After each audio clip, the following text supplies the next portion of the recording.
Hello guys! Welcome to 5th Generation Hobby Shop and welcome to another unboxing and testing. Shout out natin si Sir George ng Las Piñas. So this is the Glock 17 Gen 3 airgun pistol by Umarex. Comes with hard case.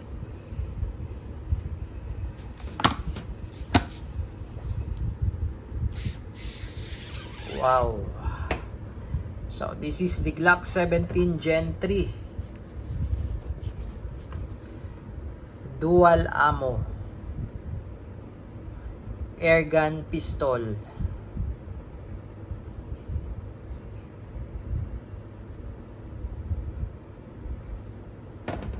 Airgun po siya guys, no? Hindi po siya airsoft. Magkaiba po 'yun.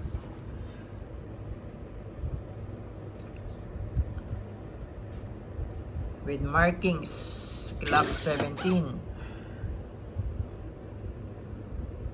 Sa grip meron din markings ng Glock.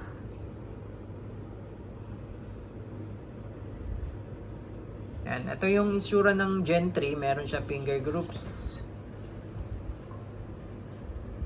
Yung barrel niya 177 po ito, caliber 177 or 4.5mm steel ball. 177 pellets.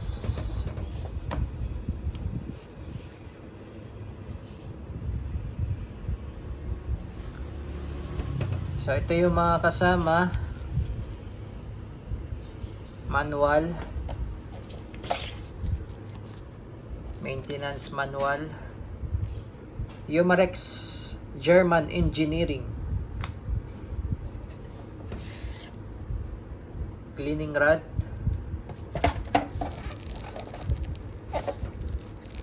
Allen wrench. So itong airgun pistol Glock 17 po ay dual ammo. So ibig sabihin po, ang bala niya ay 4.5mm steel ball. Yan, ito po yung bulitas. Yan, steel po yan. Dumidikit sa magnet. And 177 pellets. Yan, katulad po nito, ito po ay 177 caliber Excite brand round pellets. May mga iba't ibang klase po kasi ng pellets. May round, meron din pong flat. Yan, ito naman flat yung dulo. Ito bilog, round yung dulo. Meron din pong pointed. Meron din pong isang klase yung matulis naman yung dulo. So po pwede siya dito as long as 177.177 caliber. Okay, so ulitin ko po. Itong airgun na ito, Glock 17, ay pwedeng bulitas at pwede ring lead pellets. Ayan, ito po yung lead pellets. This one is round pellets. Ayan.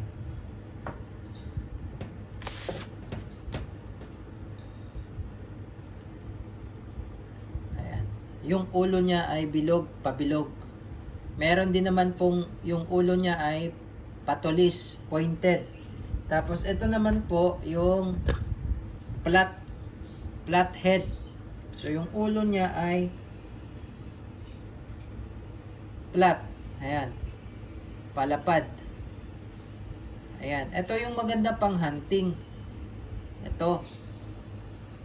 Flat. Kasi pag yung pointed, tumatagos po eh. Ito yung magandang pang hunting. Yung flat ang dulo or yung round.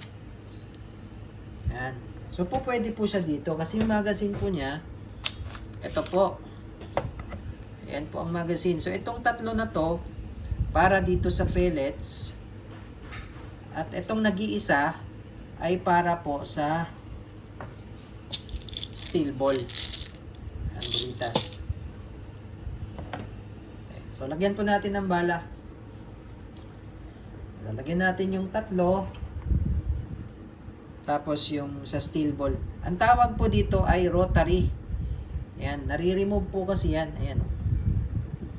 Ayan, tapos kung gusto nyo pong pellets, ililipat nyo lang naman po yung rotary. Ayan, ililipat nyo lang siya dito. Ayan.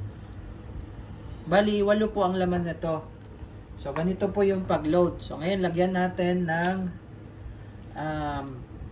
round pellets. Round pellets. So, lagyan po natin ng round pellets. Okay. So, ganito lang po yung paglo-load.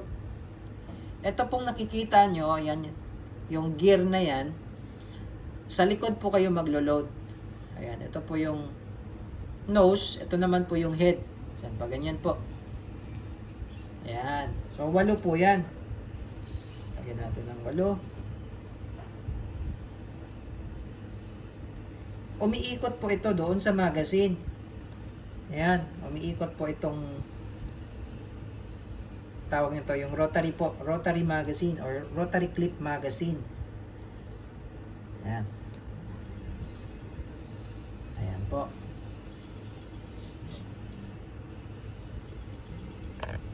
So, ito pong isa, nalagyan na po natin. Ito lang muna yan. Ito naman pong isa, lalagyan natin ng flat. 177 na flat head. Ayan, yan yung flat. Ganun din po. Ganun lang din po ang paglalagay. Ayan. So, hindi rin po siya pwedeng magkabaliktad kasi hindi rin po yan papasok. So, halimbawa, dito nyo po nilagay, hindi rin papasok yan. Masikip.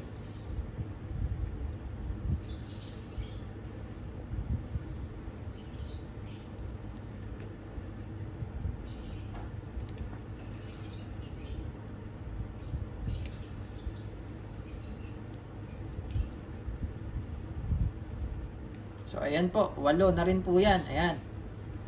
So, meron pa tayong isa para sa pellet pa rin. So, itong 3 na ito, para sa pellet po ito. Ayan, itong may color, yung may gear ng color white. Ayan. Tapos, ito naman pong nag-iisa, yan, yung all black, ay para naman po sa steel ball. So, ngayon, ang pag-load naman po sa steel ball, dito lang po sa harapan. Yung kanina dito tayo sa likod, ngayon dito sa harapan po. Ayan.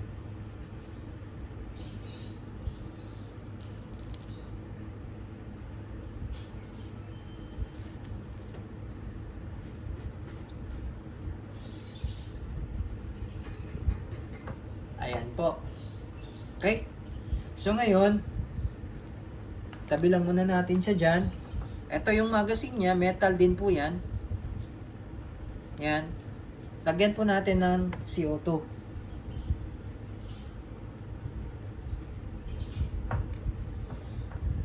Okay? So, patakan lang muna natin ng silicone oil bago po tayo maglagay ng CO2. So, ito po ang CO2 niya. 12G po ito. More or less po, 60 shots bago po siya maubos.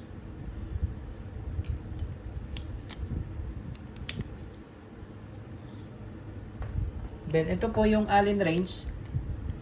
Kaya meron siyang kasamang Allen wrench kasi pampihit po siya dito.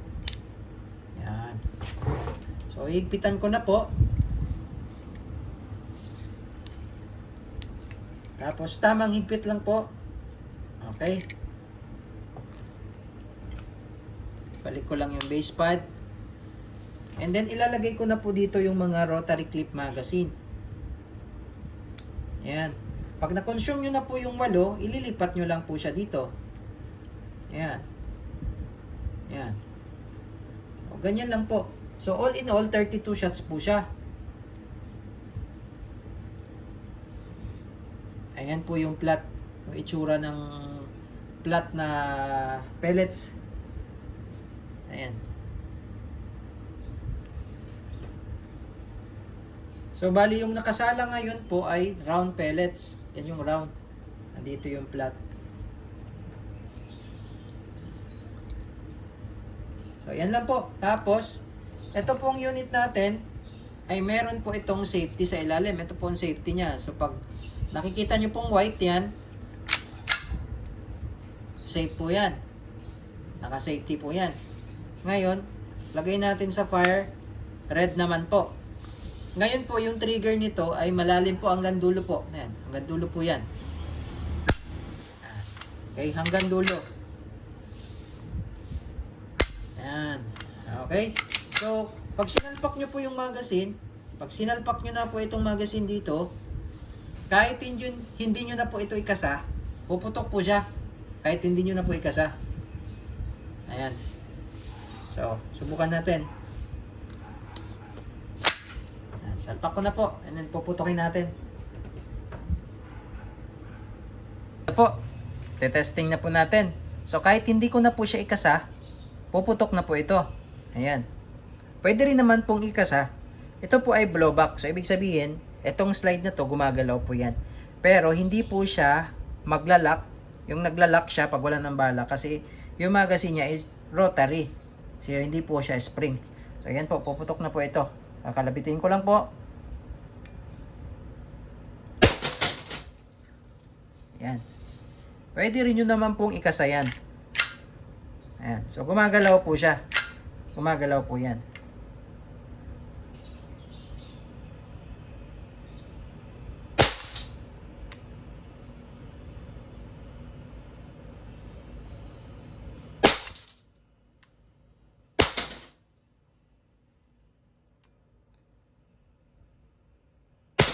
So, ito po, kailangan nyo pong i-reset yung trigger para po umikot yung rotary clip magazine. So, pag kinalabit nyo po, kailangan nyo pong bitawan yung trigger para po umikot.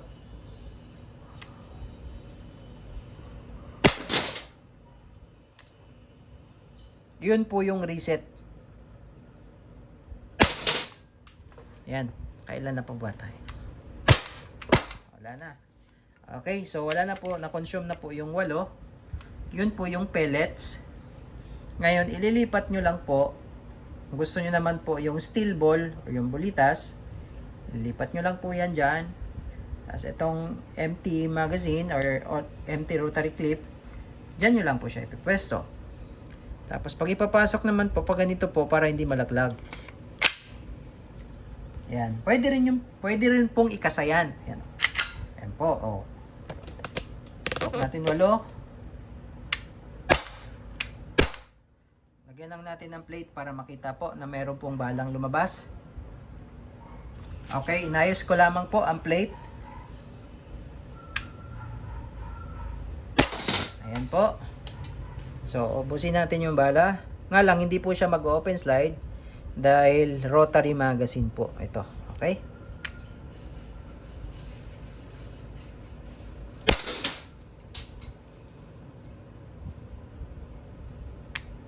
Ingat lang po pag yung steel ball kasi pwede pong mag-ricochet or bumanda yung bala.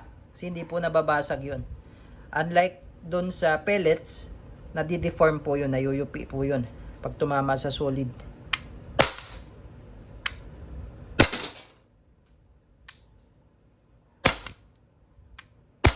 Wala na po. So, na-consume na natin yung 8. Ayan. Ngayon, ito naman pong flat. Yung flat head po na pellets. Gagamitin natin.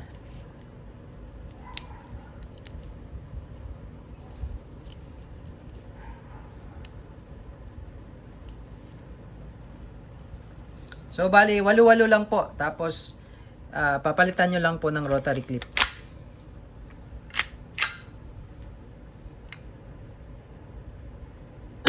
Ayan.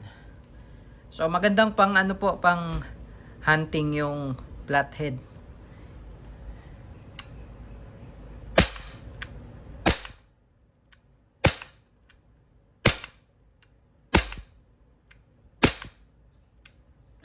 Ayan. Okay, so na-consume na natin yung 8. Ayan, wala na pong laman. Okay. So, yun lamang po. All goods na po. Glock 17 Gen 3 dual ammo. Steel ball or lead pellets by Umarex.